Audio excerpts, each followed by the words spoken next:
Now last video you have to see what is the actual angular momentum and its derivation, that is the L is equal to I omega.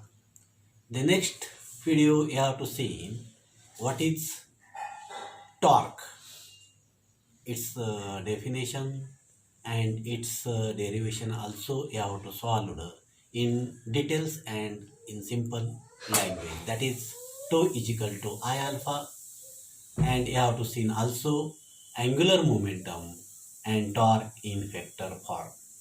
Then next article, that is very simple and important article, that is the conservation of angular momentum. Now in that conservation of angular momentum, you have to know what is the conservation of energy. Depending upon this, here conservation of angular momentum, first of all, its principle of conservation of angular momentum.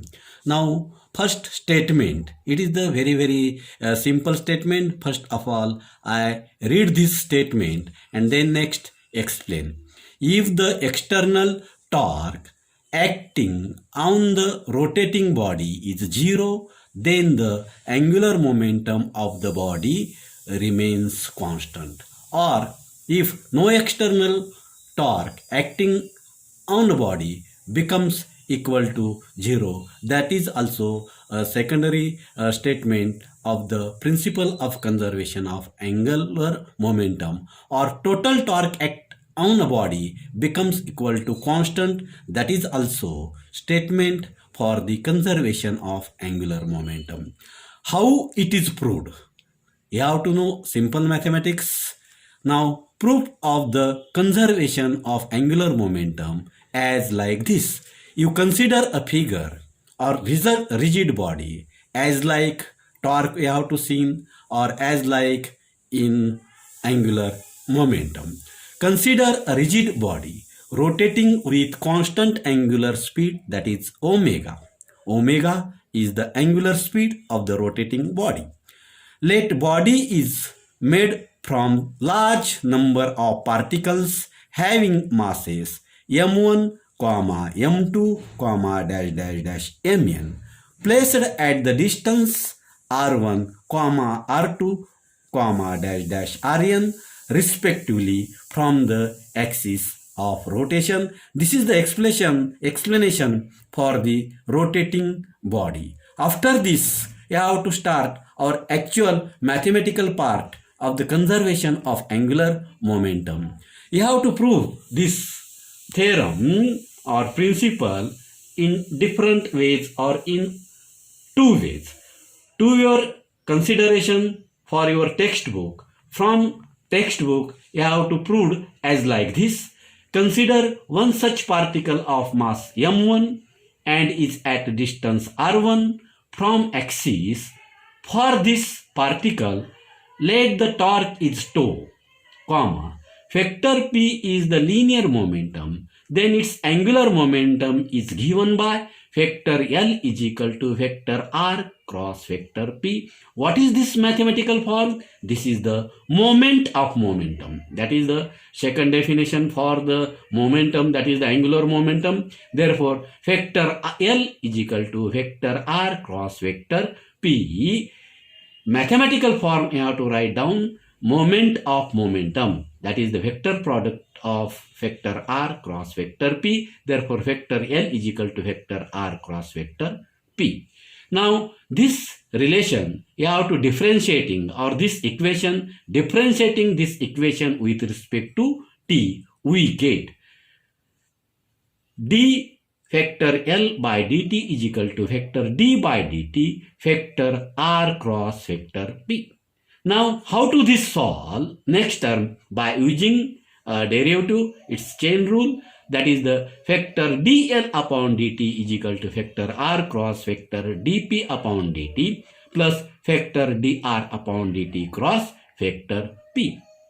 In mathematics student, this is the simple, but those students who have to not known a 12th or 11th mathematics, that seen your log table and use this rule, how to apply this as like this. dl vector upon dt is equal to vector r cross vector dp upon dt plus vector dr upon dt cross vector p. This is the equation number 1. But you have to know dr vector divided by dt is equal to velocity, that is the linear velocity, dp vector upon that is the force, that is the vector f, and vector p is equal to m into v, that is the vector v, that is the mass into velocity, that is the momentum, that is the vector p. Now from equation 1, these all values put in this equation 1, then you have to get dl vector upon dt is equal to vector r cross vector f put plus vector phi cross m vector phi is equal to vector r cross vector f plus m phi vector phi cross vector phi. But this is the very important term. This is the cross product or vector product of two vectors with itself, and by definition of the vector product or cross product of two vectors with itself, its value becomes equal to 0. From this, you have to see in 11th standard what are the definition of the cross product or vector product of two vectors. From this definition or its characteristics, different characteristics you have to also see. From these characteristics, its value becomes equal to 0. Therefore, vector dl upon dt is equal to vector cross vector f plus 0. Now vector r cross vector f by definition, that is the definition for the vector 2. Therefore, vector 2 is equal to vector d upon dt. From these two, you have to write down. Now, if resultant torque is 0, that is the statement or that is the principle. From this principle, the torque is 0, then vector dl upon dt is equal to 0. That means from mathematics in physics statement, that is the vector L is equal to constant, and this is the proof of conservation of angular momentum. This is very simple proof of that conservation of angular momentum. If any difficulty or doubt, you have to ask me. Now alternative method also given to your notes. You have to see this, and here completed your simple and very important article, that is the conservation of angular momentum. This article which will be asked in your exam for preparation of the examination in section B, asking for 2 marks. Now we'll stop here. Thank you.